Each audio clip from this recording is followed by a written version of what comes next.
मित्रांनो, ही घटना आहे पंजाबमधील एका घराच्या समोर. अनेक वर्ष गंजलेल्या अवस्थेमध्ये ट्रॅक्टर पडून होता.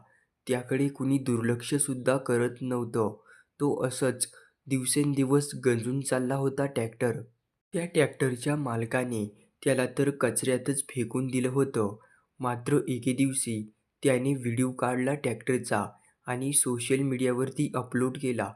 तो व्हिडिओ बघता बघता प्रचंड व्हायरल झाला आणि मुंबईमधील एका कंपनीचा त्या मालकाला फोन आला आणि त्या ट्रॅक्टरची किंमत त्यांनी 2,00,000 द्यायची अशी सांगितली.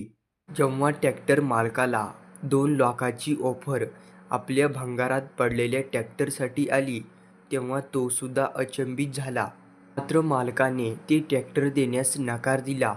कंपनीचा पुन्हा एकदा फोन आला आणि 28,00,000ला त्या कंपनीने ट्रॅक्टर खरेदी करण्यास मालकाकडे मागणी केली. मात्र मालकाला विचार पडला, या भंगारात पडलेल्या ट्रॅक्टरमध्ये एवढं काय विशेष आहे? चक्क एवढ्या किमतीची पैसा देऊनसुद्धा कंपनी आपल्याकडून विकत घेत आहे. मात्र कंपनीकडून पुन्हा एकदा फोन आला आणि त्या मालकाला कोट्यवधींची ऑफर देण्यात आली. मात्र मालकाने त्या ट्रॅक्टरचा व्यवहार केला आणि ते ट्रॅक्टर कंपनीच्या सुपूर्द केलं. मित्रांनो, कधी कुणाचं नशीब बदलेल हे काही सांगता येत नाही.